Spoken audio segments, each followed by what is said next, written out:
ADHD is one of the most misunderstood diagnoses in medicine. Not because people don't take it seriously, but because it's almost always explained using the wrong brain system. ADHD is not an attention disorder. And when you treat it like one, people don't improve. They blame their willpower, cycle through planners, and slowly start to believe that they're the problem. If you're a capable adult who keeps missing deadlines, forgetting simple things, and feeling stuck in that frustration shame loop, this isn't laziness. It's not a motivation issue. It's something else entirely. And in this video, I'm going to show you exactly what that is and what actually helps. And who am I to push back on the way that ADHD is usually explained? My name is Dr. Salman Aziz Mirza, triple board certified in adult psychiatry, child and adolescent psychiatry, and addiction medicine.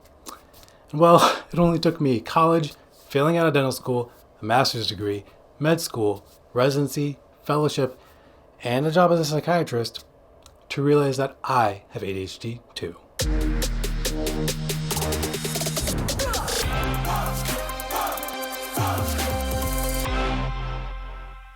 Before definitions, let's talk about what people actually live with. In my office, I hear the same sentences over and over. I know what I'm supposed to do, I just don't do it. I care, I really care, and I still miss things. And I swear I just checked the clock, and now an hour is gone. People almost never describe ADHD as being distracted. They describe it as betrayal. Betrayal by their own intentions. They build detailed plans in their head and then watch themselves not follow them. They understand instructions perfectly and then lose the thread halfway through. They promise they'll start at 9 and feel physically unable to start at 11. And what grows in that gap isn't just inconvenience, it's shame. Because when you don't understand what's happening in your brain, the only explanation left feels moral. I'm lazy, careless, unmotivated. I'm bad at life. And once that story takes hold, it doesn't just hurt. It changes how you see yourself. You stop trusting your intentions. You lower expectations. You stop starting things you care about. Not because you don't want to succeed, but because trying starts to feel dangerous. If you recognize this gap between intention and action, that gap is not a personality flaw. That gap is the disorder. Clinically, ADHD is classified as a neurodevelopmental disorder. What that really means is this. This isn't about character, intelligence, or effort. It's about how the brain develops the systems that regulate behavior.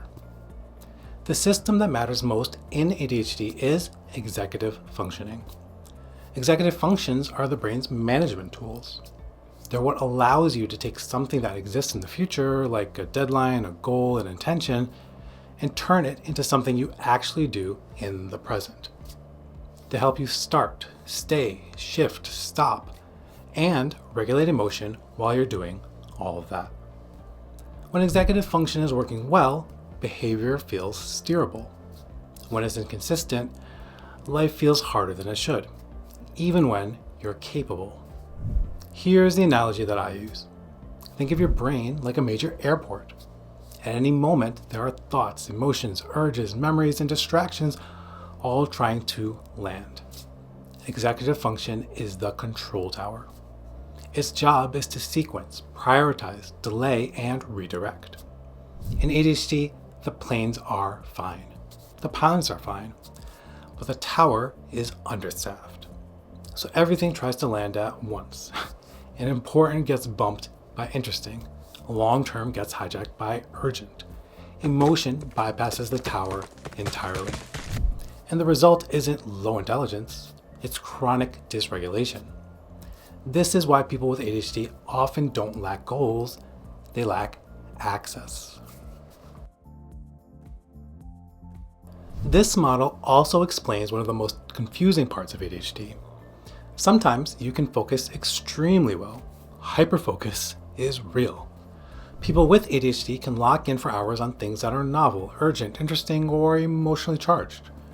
which is why everyone around them, and often they themselves, say, "See, you can focus when you want to." But that's the misunderstanding. ADHD isn't about weak attention. It's about unreliable control over attention. You can't reliably turn it on. You can't reliably aim it. And you can't reliably turn it off. So it sticks when it shouldn't and disappears when you need it the most. That's regulation, not effort. When executive functioning is inconsistent, it doesn't fail randomly. It tends to fracture in the same places. These aren't boxes to check. They're life patterns. People with ADHD don't experience time smoothly. There's now and not now. Deadlines feel distant until they're terrifying. Transitions quietly eat hours. Small delays stack into big consequences. A line that I hear constantly is this: if it's due in 2 weeks, it feels like it's due never. And if it's due tomorrow, it feels like it's due in 5 minutes. So, urgency becomes the fuel. Panic becomes the engine. And over time, people start believing that they work best under pressure, when really their nervous system has learned the only way it can access activation. This is why so many people with ADHD live in cycles of sprint and crash. Task initiation and follow-through. This is the one that looks like laziness from the outside and feels completely different on the inside. People with ADHD can often explain exactly what needs to be done. They can outline the plan. They can list the consequences of not doing it. And they still feel unable to start. Especially when a task is boring, emotionally neutral, ambiguous, or has multiple steps. Starting costs more mental energy than it should, so the nervous system resists it. And once started, finishing becomes the second wall, that last 10%, the admin, the cleanup, the submission. That's why you see patterns like the following: big creative output, but no invoice; a complex project, but no email; full IKEA bills, box is still in the living room. Not because of carelessness, because activation itself is unreliable. Third is impulse regulation. This isn't just blurting things out. It's any action that happens before the brain's wait, think, check system fully engages. Buying things you didn't plan to buy, clicking send too fast, making decisions to escape discomfort rather than because they're good. People often describe it as, the thought was already out of my mouth, or I did it before I realized I was doing it. In adults, this often shows up as decision speed, choosing quickly to end the tension and cleaning up the consequences later. Fourth is the emotional regulation. This part is real and it's under-recognized. ADHD can involve low frustration tolerance, fast emotional escalation, and slower emotional recovery. Not because someone is dramatic, but because executive control over emotional circuits is inconsistent. So small obstacles feel huge. Minor criticism lands hard. And over time, this creates a shame loop. Correction leads to disappointment, leads to self-criticism, and goes to avoidance. What doesn't just hurt, it changes behavior. You stop starting, because starting means risking more evidence that you're bad at life. A lot of what people call low motivation is actually self-protection. Finally, attention. Not absence of attention, misplacement of attention. You're pulled by novelty, emotion, urgency, and internal noise. So someone sits down to send one email, and 3 hours later they're deep cleaning a junk drawer because they saw a paperclip. Funny, it's until it's your life. Now here's the part that most people never hear. A lot of people who think they have ADHD don't. They have something that disrupts executive function and creates the same surface picture. Anxiety can hijack attention through threat. Depression can flatten motivation and concentration. Chronic sleep deprivation can mimic nearly every core ADHD symptom. And autism traits can overlap in organization, sensory processing, and social timing. Sometimes ADHD is there, and sometimes it isn't, and sometimes both are. And this is why real diagnosis matters, because treating the wrong problem doesn't just fail, it delays real relief. The real question isn't, do I relate to ADHD? It's what pattern best explains how my brain actually works. So what actually helps ADHD? There are two categories that consistently matter. Not hacks, not motivation, systems. First is external supports, because willpower isn't the lever. ADHD brains don't rise to expectations, they fall to systems. That means externalizing the things your brain struggles to hold internally.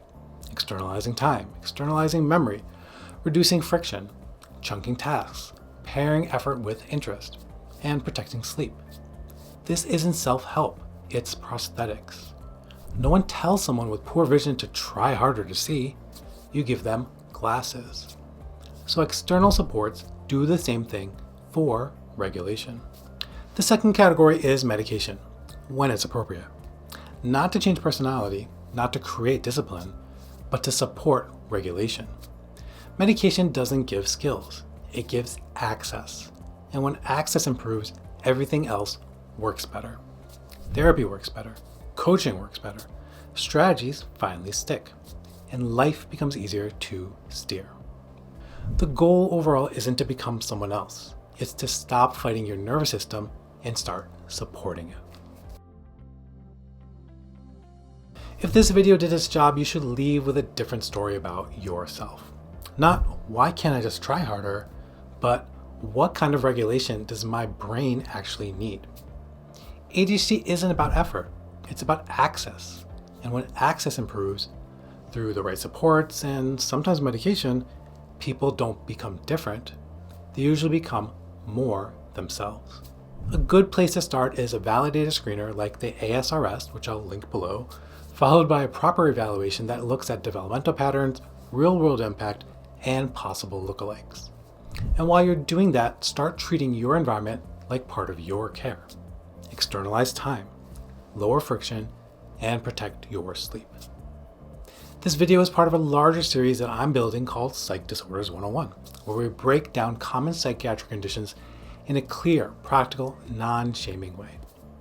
If this was helpful, subscribing lets you follow that series as it builds.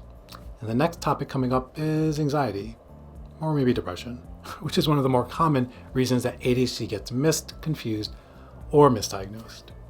So if you want to keep building a clear map of how these systems actually work, check out the playlist below and keep an eye out for that next one when it drops. Until next time, be safe and be well.